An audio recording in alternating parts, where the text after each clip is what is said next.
No vídeo de hoje vamos falar sobre a marca amaldiçoada de Caim. Ao longo desse vídeo, mergulharemos nessa narrativa bíblica e exploraremos os detalhes e significativos dessa história fascinante. A maioria das pessoas fica surpresa ao saber que a Bíblia contém vários exemplos de maldições. Existem dados que a palavra maldição aparece quase 200 vezes. Fica claro que este é um assunto importante para investigarmos. Para um observador casual, a vida humana parece ser uma mistura caótica de luz e sombra. Sem uma organização discernível e sem ser governada por leis claras, no entanto, existem fatores que uma esmagadora maioria das pessoas desconhece. A Bíblia deixa bem claro que essas são as forças em jogo. De fato, ela tem muito a dizer sobre elas. Chama-as respectivamente de bênçãos e maldições. Após a queda do homem, Adão, Eva e a serpente foram amaldiçoados, então Eva deu à luz seus filhos. Gênesis capítulo 4, versículo 1 diz: Ora, o homem conheceu Eva, sua mulher, e ela concebeu e deu à luz a Caim, e disse: Alcancei um homem com a ajuda do Senhor. O significado do nome Caim pode ser interpretado como, eu o consegui, ou, aqui ele está.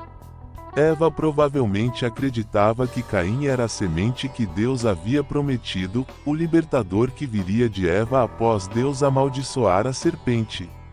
Eva pode ter acreditado que estava segurando em seus braços o Messias, aquele que salvaria o mundo inteiro, mas na realidade, ela estava segurando um assassino em seus braços. Gênesis capítulo 4, versículos 2 a 5 relata que, mais tarde, ela deu à luz ao irmão de Caim, Abel. Abel cuidava dos rebanhos de ovelhas e cabras, enquanto Caim cultivava a terra. Em determinado momento, Caim trouxe ao Senhor uma oferta dos frutos da terra, mas Abel trouxe uma oferta dos primogênitos de seu rebanho, com as partes gordas. O Senhor olhou com favor para Abel e sua oferta, mas não para Caim e sua oferta. Caim ficou extremamente irado e olhou para Abel com raiva. Abel trouxe uma oferta de sangue, os primogênitos de seu rebanho, enquanto Caim trouxe uma oferta de vegetação, os frutos da terra. As ofertas de grãos eram aceitáveis perante Deus, como visto em Levítico capítulo 2, embora não servissem como expiação pelo pecado. Muitas pessoas pensam que essa foi a distinção principal entre suas ofertas. Lemos que Caim ficou muito irritado e seu semblante se tornou sombrio. Não há dúvida de que o orgulho foi a fonte da raiva de Caim. Ele não suportava que Deus tivesse aceitado seu irmão, mas não a ele. Se a aceitação de Deus da oferta fosse indicada pelo fato de ela ser consumida pelo fogo, é possível que essa informação fosse amplamente conhecida. O pecado rapidamente se tornou pior. Caim cometeu os pecados relativamente derivados do orgulho espiritual e da hipocrisia. Quanto ao nascimento de Abel e as ofertas de Caim e Abel, Gênesis capítulo 4, versículos 6 e 7 diz: Então disse o Senhor a Caim: Por que andas irado e por que descaiu o teu semblante? Se procederes bem, não é certo que serás aceito? Se, todavia, procederes mal, eis que o pecado jaz à porta, o seu desejo será contra ti, mas a ti cumpre dominá-lo. Deus escolheu interagir com Caim por meio de confrontação amorosa em vez de responder de forma ríspida. Deus deixou claro para Caim que ele seria aceito se agisse de maneira admirável. Deus já conhecia as respostas às perguntas que fez, mas queria que Caim descobrisse por si mesmo para que pudesse lutar contra os impulsos de ser violento e irado. Lemos: Se, todavia, procederes mal, o pecado jaz à porta. Caim recebeu um aviso de Deus sobre o potencial destrutivo do pecado. Caim tinha uma escolha. Ele poderia se abster do pecado e ser abençoado, ou ceder ao pecado e ser consumido por ele. Para evitar que o pecado tenha domínio sobre nossas vidas, primeiro devemos nos submeter à autoridade de Deus. Se Deus não é nosso Senhor, então o pecado nos dominará, e seremos seus escravos. Gênesis capítulo 4, versículo 8, relata que Caim conversou com Abel, seu irmão, sobre o que Deus havia dito. Enquanto estavam sozinhos trabalhando no campo, Caim atacou e matou Abel. Havia uma forte impressão de que Caim planejou emboscar Abel enquanto simultaneamente o distraía com uma conversa agradável. Isso mostra que Caim cometeu um assassinato premeditado e claramente ignorou a forma de escapar que Deus havia oferecido. Lemos que Caim se levantou contra Abel, seu irmão, e o matou. A raça humana se moveu rapidamente na direção do pecado, seguindo uma trajetória descendente. Agora, a esperança de um redentor foi transformada em um assassino, e o segundo filho foi vítima de assassinato. Deus perguntou a Caim sobre Abel: onde está Abel, teu irmão? Caim mentiu e disse: não sei. Acaso sou eu tutor de meu irmão? Deus disse: o que fizeste? A voz do sangue do teu irmão clama a mim desde a terra. E agora maldito és tu desde a terra, que abriu a sua boca para da tua mão receber o sangue de teu irmão. Quando lavrares a terra, não te dará mais a sua força, fugitivo e vagabundo serás na terra. Ponto. O conceito de sangue clamando a Deus desde a terra é mencionado novamente em outros livros da Bíblia. Números capítulo 35, versículo 29 e 34, descreve como o sangue dos assassinos não punidos contamina a terra. O sangue de Abel clamava por justiça. Já o sangue de Jesus fala de coisas melhores, de graça e do julgamento do pecado. Hebreus capítulo 12. Versículo 24. A forma como bênçãos e maldições funcionam não é aleatória ou difícil de prever. Pelo contrário, ambas operam de acordo com leis eternas inalteráveis. Provérbios capítulo 26, versículo 2, estabelece o princípio das maldições, como o pardal no seu vaguear, como a andorinha no seu voar, assim a maldição sem causa não virá.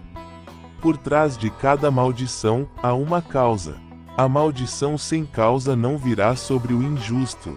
A maldição sobre Caim foi que a maldição de Adão seria ampliada em relação a ele. Se trazer alimento da terra era difícil para Adão, seria impossível para Caim, que era agricultor. Caim tornou-se um fugitivo e vagabundo, sem um lar, um proscrito degradado. Deus não queria que outras pessoas matassem Caim, por isso o marcou com um sinal que o identificaria e serviria como salvaguarda. Não se sabe exatamente qual era esse sinal, pois a Bíblia não o especifica, mas o importante era que servia para proteger Caim de ser morto por outros. Caim partiu, se afastando da presença do Senhor, e foi viver na terra de Nod, a leste do Éden. Lá, Caim conheceu sua esposa, uma descendente de Adão, e teve um filho chamado Enoque. Caim construiu uma cidade e a chamou de Enoque, em homenagem a seu filho. Então Irade gerou Meljael, e Meljael gerou Metussael, e Metussael gerou Lameque. Então Lameque tomou para si duas esposas. O nome de uma era Ada, e o nome da segunda era Zilá.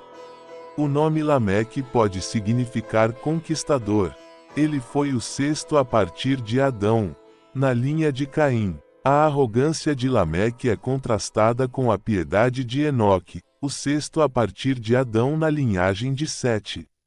Lameque tomou para si duas esposas, sendo creditado como o primeiro polígamo da história humana. Os nomes de suas esposas e filha mostram a ênfase em seu coração. Ada significa prazer, ornamento ou beleza, Zilá significa sombra, provavelmente se referindo a uma cobertura luxuosa de cabelos, e o nome de sua filha era Naamá, que significa formosura. A cultura de Lameque estava comprometida com a beleza física e exterior. Seus gestos arrogantes podem ser vistos em Gênesis capítulo 4, versículo 23 e 24, e disse Lameque às suas mulheres, Ada e Zilá, ouve proscrito a minha voz, vós, mulheres de Lameque, escutai as minhas palavras, porque eu matei um homem por me ferir, e um jovem por me pisar. Se 7 vezes será vingado Caim, também Lameque o será 70 vezes 7. A forma como Lameque se vangloriou de seu assassinato e como acreditava poder prometer uma retribuição maior que a de Deus demonstra uma gradual degeneração entre a humanidade. A raça humana experimentou rápida deterioração, que pode ser descrita como uma remissão.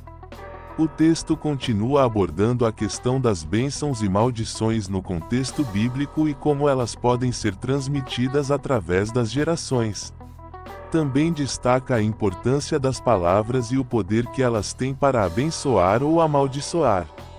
Finalmente, menciona a esperança que Deus providenciou através do sacrifício de Jesus na cruz, que oferece uma troca divina pela qual os pecados são perdoados e a justiça de Jesus é imputada aos crentes. Essa troca divina proporciona uma oferta de bênção em troca da maldição que foi herdada através do pecado. A fé é a chave para receber essa oferta graciosa de Deus. Antes de encerrar, gostaria de convidar você a se inscrever em nosso canal, para receber mais conteúdos baseados na Palavra de Deus. Nosso objetivo é compartilhar mensagens de esperança, perdão e transformação, para que todos possam crescer em sua fé e relacionamento com o Senhor. Agradeço a todos vocês por dedicarem seu tempo para assistir a este vídeo e que essa história nos inspire a buscar a santidade, a humildade e a dependência de Deus em todas as áreas de nossas vidas. Continuem firmes na fé e não se esqueçam de compartilhar este vídeo com seus amigos e familiares, para que eles também possam ser edificados pela mensagem de redenção que encontramos na Palavra de Deus. Que a graça e o perdão de Deus estejam com todos vocês. Nos vemos em nosso próximo vídeo.